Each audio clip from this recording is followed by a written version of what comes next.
Manila, nationwide pa! Broadcasting from TGON, TVH Group of Networks. Dito lang sa inyong iisang himpilan.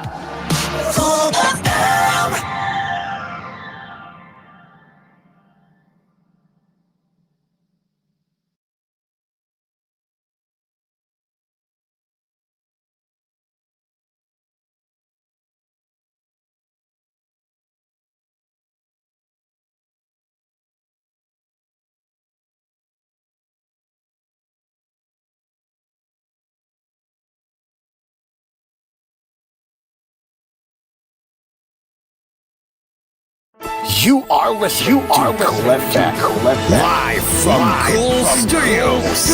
This is Cool News at 6.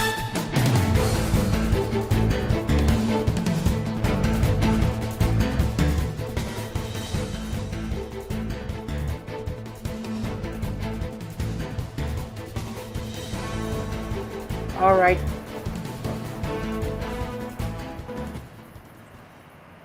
Okay, so apologies for being late because there was really an emergency.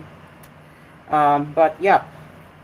Anyways, we're after this after. Okay. Anyways, fairly good afternoon, and this is Cool News at 6. I'm Caro, and we will be getting into quick headlines before we take an emergency break because I need to take care of outside right now. But yeah. Okay, so let me look for one right now.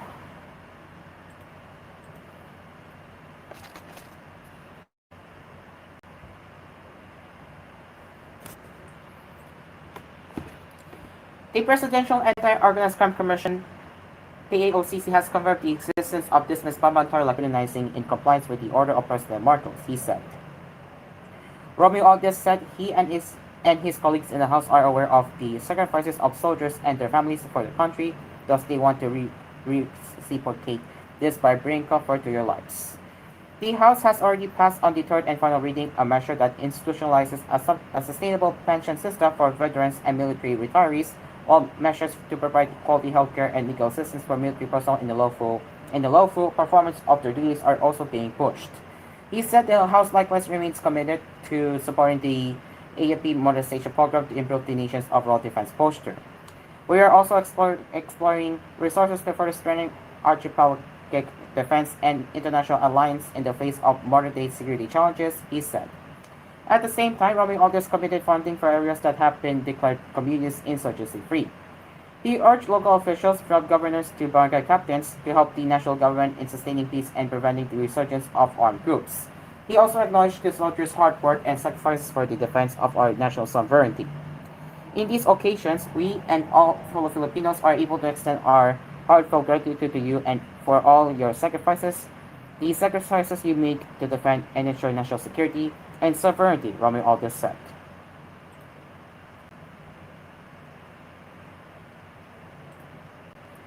And to no surprise, the Presidential Anti-Organized Crime Commission PAOCC has questioned claims of dismissed Baba Mayor Alice Guo Huaping regarding a death threat she received hours before she returned to the Philippines from Indonesia, saying that it is all a figment of her imagination. Last September 5, Guo sought help from Interior Secretary Benher Abalos Jr. and told him about the supposed threat, but the latter's response was not clear on the live stream posted on Facebook. Reports revealed that an agent from the Bureau of Immigration who was present but was not identified told ABS-CBN in an interview that the threats against Guo came from the Chinese mafia. Who will threaten her? It couldn't be PAOCC, we're only 7. It also couldn't be DOJ, Casio said in a forum on Sunday. It's all a figment of her imagination. She's being caused by a ghost she created herself, he added.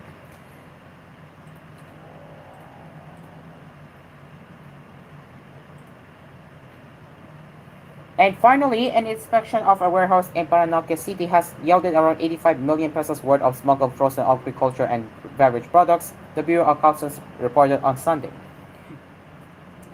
Commissioner Bienvenido Rubio said the operation was conducted after he issued a letter of authority by the Customs Intelligence and Investigation Service Manila International Container Port on September 5. Rubio said operators of the CIAS MICP served the LOA to a representative of the warehouse that was found containing various poultry, meat, and other products from China, suspected to be without proper custom duties and taxes. The audacity of these people to smuggle and hide agricultural products right in the heart of Metro Manila is beyond me. They belittle our laws and make a mockery of our hardworking customs agents by thinking they can operate these illegal activities just a few kilometers from our port, he said in a statement. BOC, CIIS Director Venin and Seco said they found frozen duck meat, chicken meat, pork meat, and food items with Chinese markings and assorted food and beverage with foreign markings. The initial inventory found that these poultry products will amount to about 85 million pesos in the market, but we're still determining the actual cost once the final inventory is conducted by our examiners, he said. The warehouse was temporarily padlocked and sealed to protect the subjected goods as the final inventory will be conducted by the assigned customs examiner and witnessed by warehouse representatives, CIIS, and Enforcement and Security Service. The owners of the warehouses will be given 15 days to present the proper documents to clear out allegations that they were hoarding imported agricultural products. If found without proper documents, the corresponding seizure and for future proceedings will be conducted against the subject shipments for violation of Section 114,000 or misdeclaration in goods declaration in relation to Section 1113, property subject to seizure and forfeiture of Republic Act number 10863, also known as the Customs Molestation and Thrift Act. The operation was conducted in coordination with the Department of Agriculture Inspectorate and Enforcement and the Philippine Coast Guard. It is now 6:11 p.m. and I don't know if I can make it till the end of the koolNews because again I have an emergency situation. So when we return on koolNews at 6, Mark Morales will be taking over the Gap 2 so we will be taking over the Yes, Gap 2. that's right. So yeah, once again, Yeah. So when we don't return go on away. koolNews at 6, wait, Mark, I'm Okay. saying, okay? Okay, so when we return on koolNews at 6, Mark Ross will be taking care of the rest of the news headlines while I have to take care of the emergency situation. Okay, 6:12 in the evening and koolNews at 6. We'll be right back.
Welcome back to koolNews at 6. Apparently, our relief anchor, Mark Morales, has to go, and it looks like I don't have anything to do for now, so I'll be here until the end of this newscast. So let's continue with the headlines now.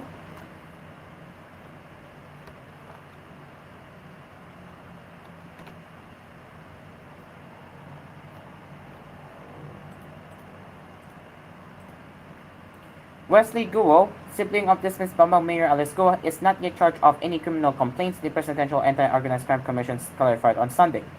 POCC spokesperson Winston Casio said that only the former mayor, her companions, Sheila Guo and Casera Ong, her supposed parents, among others, are facing various charges. They have not filed any case against Wesley yet. Only Sheila and Alice, their supposed parents, and the aunt of Sheila are facing complaints.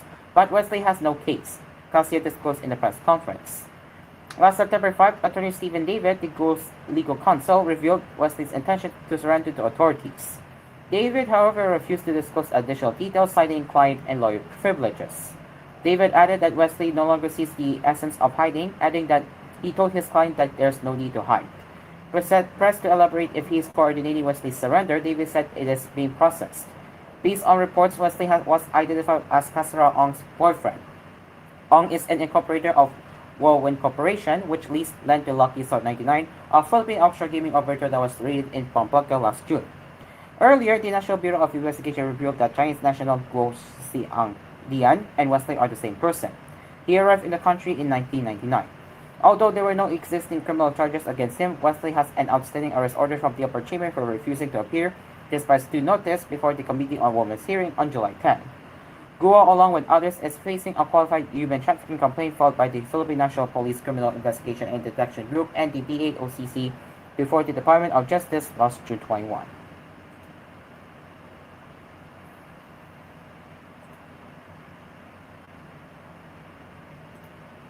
And in entertainment, Okay. Oh wait, our relief anchor is here, so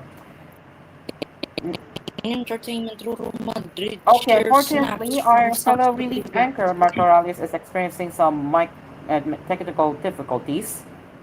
In the meantime, let's get into the headlines from around the world as a family on an Indonesian island poses with a relative dressed in a school uniform, while an elderly member of the local community stands patiently as loved ones put a sarong and a white shirt around him. But the student is not off to class and their forebear is not going out. They are both dead. Residents around Indonesia's North Toraja Regency on Sulawesi Island have been celebrating a weeks-long ceremony called the Low, Mendiang. low, low. There Hundreds we of go. corpses, including those of babies, are brought out in North Toraja's villages, some from tombs locally known as Patin, as part of a ritual to honor their ancestors. All family groups gather, each come to check on parents, grandmothers, relatives who are in the Pantanin, Kapapitu villager Yuliana Kompong Palino, age 51 to AFP. We all gather, work together, clean the bodies, and then change the clothes. Coffins holding the preserved bodies of loved ones are pulled from the burial cave curved into the mountainside. The remains are then put back in the resting place 1 or 2 days before the graves are closed again until the next ritual, Liliana added.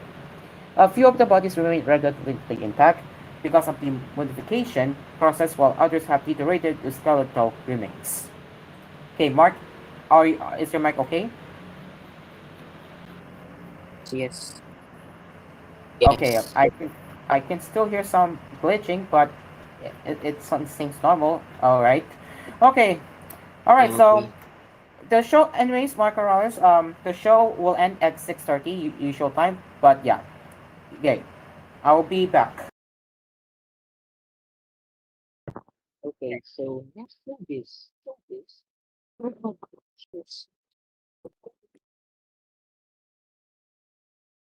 Real Madrid reunited with all the runners of Running Man Philippines in South Korea.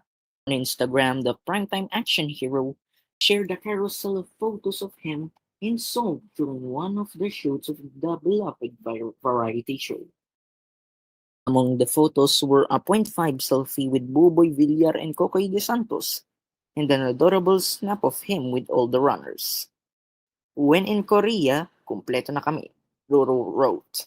Roro has made his Running Man Philippines comeback in the final race of Season 2 this weekend. Ruru missed the whole winter edition of the reality show, but it was previously announced that he would have a special participation this season. Angel Guardian was the ultimate runner during the first season. Due to Roro's absence this season, Miguel Tan Felix joined Buboy, Kokoy, Angel, Glyza de Castro, Mikael Daez, and Lexi Gonzalez in the cast. The team for Running Man Philippines Season 2's finale race is Runners in Borderland, a reference to the hit Netflix series Alice in Borderland. Looks like Alice in Pogoland, but anyway, the final episode will be aired tonight at 7:15 p.m. Actually, 1 hour away. And more entertainment. Selena Gomez is now a billionaire, says a report. At 32 years old, Selena Gomez has achieved billionaire status all thanks to her makeup line Rare Beauty. According to Bloomberg Billionaire Index, the American singer has now reached a net worth of $1.3 billion, making her one of the country's youngest women with a 10-figure fortune. Her beauty brand accounts for 81% of her net worth, estimated around $1.1 billion. In March, Bloomberg reported that Gomez set a $2 billion valuation for Rare Beauty. Aside from her earnings as a business owner, the actress is also generating an income out of her brand deals, tours, her mental health startup Wonderland, albums, acting projects, streaming, and real estate. She also has million-dollar deals, excuse me, with brands such as Puma with $30 million and Coach for $10 million. Gomez is currently playing the role of Mabel Mora on Only Murders on the Building, and she is paid at least $6 million per. Former teen star made a musical comeback last February 2023 with the song Love On. Her last full-length release was in 2020 with the album Rare. She was featured in the Blackpink song Ice Cream that same year. In 2021, she released the Spanish single De Una Vez. She's set to reprise her role as Alex Russo for the pilot episodes of the Wizards of Waverly Place sequel, then titled Wizards Beyond Waverly Place. Sorry.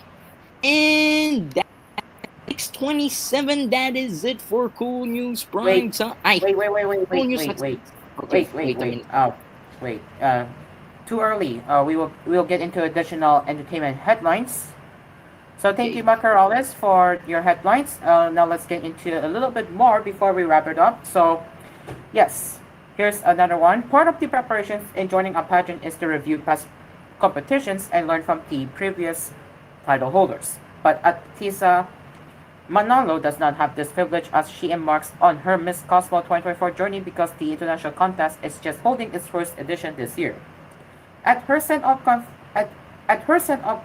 conference held at the Vault at the Bonifacio Global City in Taguig City on Saturday, September 7, Incarnate asked how challenging it has not been having a history or background to study for her Miss Cosmo quest. I actually saw it as an opportunity. I thought that having no history is a great thing for me to be a trailblazer. I can set the standard, so I didn't see it as a challenge, said the entrepreneur from Quezon Province. I want to set the standard that they need an Atisa, hopefully for them to be a Miss Cosmo, someone who has a heart to effect long-lasting positive change, not just for herself, but for the community that she lives in and the people around here, continued Manalo. She earned her national title after finishing as second runner-up in the 2024 Miss Universe Philippines pageant in May. The National Tilt's sister brand, the Miss Philippines, holds a franchise for Miss Cosmo and other contests and chose the country's delegates to various global competitions among the finalists. And that concludes the koolNews at 6. As always, we would like to thank Cairo, if you will give me a minute, before we leave the airwaves, we have some breaking news. We have some breaking news. Wait. We have some breaking news. Okay, Sen, go ahead. We are now being told, we have just been told by DILG Secretary Benhur Abalos that Pastor Apollo Kibuloy has been found. We will have more details as soon as we possibly Oh can. We now boy! have a Oh picture boy! Oh, coming out from them as we speak. We will have further details on our next newscast. So stick that's around. We'll have a lot so. of stuff that we're going to bring you. That's correct. And thank you very much, TG said for the information. And that concludes Cool News at 6. As always, if you have any news suggestions or feedback that you'd like to share, you can get in touch with us at tvhthephilippines.news@gmail.com. Until then, I'm Caro along with Marco Morales, and we will see you later for more news headlines with Cool News Prime Time. Goodbye for now.